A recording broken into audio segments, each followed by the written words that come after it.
this is MJ. Welcome to another episode of Daily Life of a Motion Designer.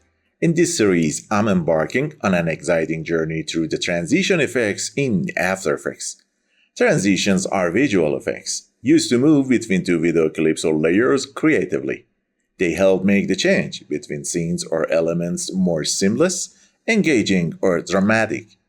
These effects enhance the storytelling, maintain viewer interest, and add a professional touch to your videos.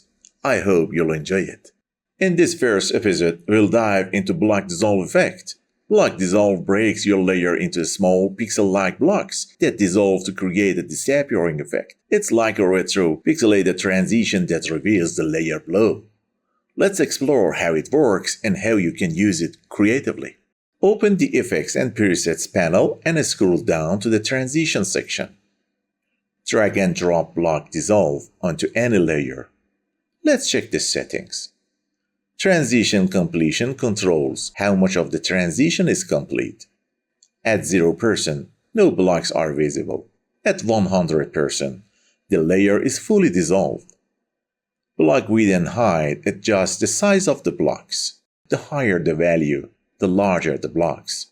Set the block size. Now, let me remove the soft edges for a sharp look. Animate the transition completion to see the result.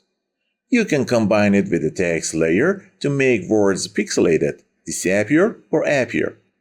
Set the block size. Remove the soft edges.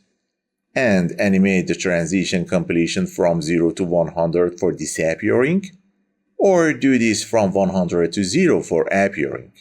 It's simple, but packed with creative potential when used the right way. In the next episode, we'll dive into another transition effect and explore amazing capability. Don't miss it.